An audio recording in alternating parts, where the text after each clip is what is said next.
Le travail que j'ai fait,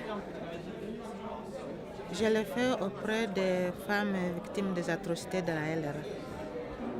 Donc, comme objectif d'aider ces femmes à reconstruire leur vie et à quitter le traumatisme.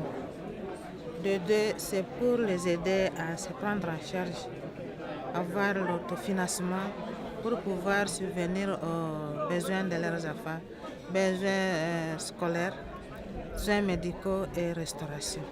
Voilà pourquoi je donne ces différentes formations pour que la femme victime arrive à se prendre en charge pour reconstruire sa vie et pour être encore utile pour la société.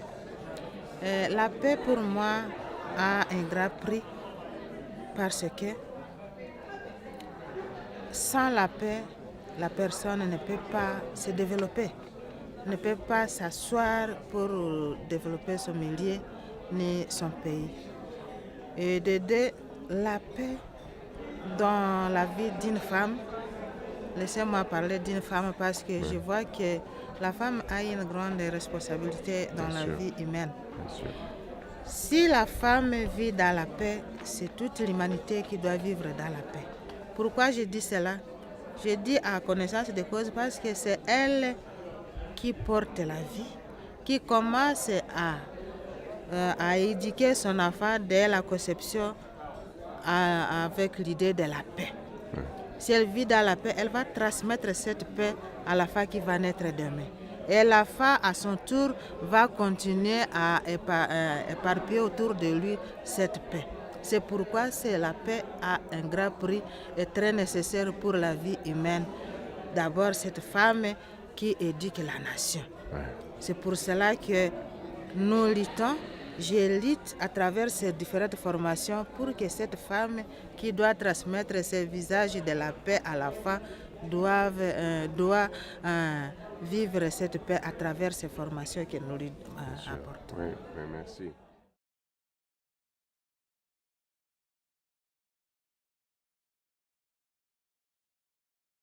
Cette conférence de presse, j'ai la courage et je l'ai aimé vraiment parce que ça nous dit que la paix sera un jour, peace one day. Oui. Ça va retourner un jour. Pourquoi? Parce qu'il y a beaucoup de personnes maintenant qui s'unissent pour lutter, pour qu'il y ait la paix, premièrement en RDC, là où nous sommes à Goma, et dans le monde entier, là où règne encore la guerre. Il y a beaucoup de personnes comme cet organisme qui nous a invités pour ce lancement, lutte pour la paix. Ouais. Et il y a d'autres personnes aussi. Et en plus de cela, il y a plusieurs années que les femmes et les autres personnes se sont mises pour prier. Parce que Dieu nous demande de demander, de frapper et de continuer à chercher. Comme nous avons commencé à chercher la paix et à demander, le Seigneur va nous répondre. Il commence déjà à le faire à travers ces personnes courageuses qui, comme vous, qui viennent sur terrain pour pouvoir donner cette initiative, de donner encore l'espoir que ce n'est pas tout. La paix va revenir dans notre pays, dans notre coin où règne l'insécurité.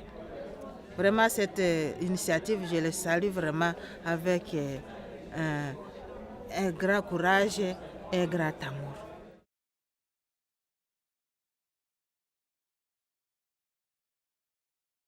La journée internationale de la paix est très nécessaire. Car, comme j'avais dit, sans la paix, on ne peut pas parler du développement. On ne peut pas développer un pays, un milieu, tout à courant, tout en laissant derrière soi ce qu'on peut développer. Tout en allant se mettre quelque part sous l'arbre, on ne peut pas parler de la paix ni de développement. Alors la journée internationale de la paix est très nécessaire.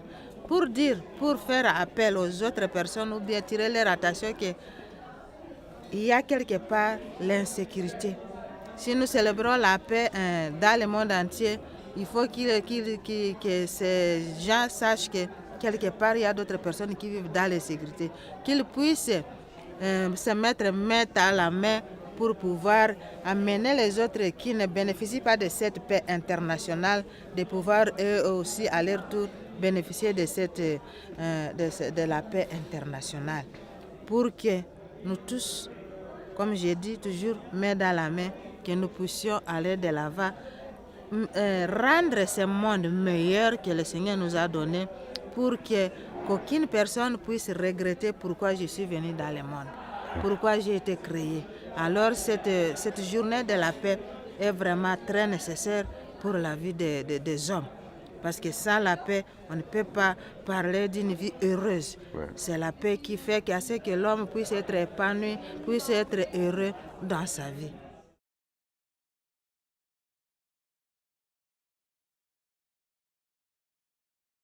À l'occasion de cette journée, je vais d'abord sensibiliser les femmes, leur donner l'importance de la paix, pour que nous puissions ensemble, avec toutes les confessions religieuses, prier. Prier le Seigneur pour qu'il puisse donner aux hommes qui sont capables de pouvoir amener la paix où il règne l'insécurité. C'est-à-dire quoi?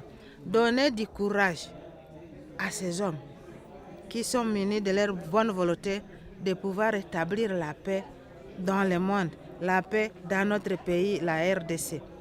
Afin que ce courage, parce que quand on se jette dans quelque chose, il y a beaucoup d'embuscades, il y a beaucoup de découragement, soit de la part des amis.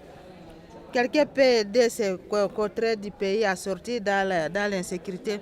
Des fois, là, sur terrain, il se rencontre avec ses amis.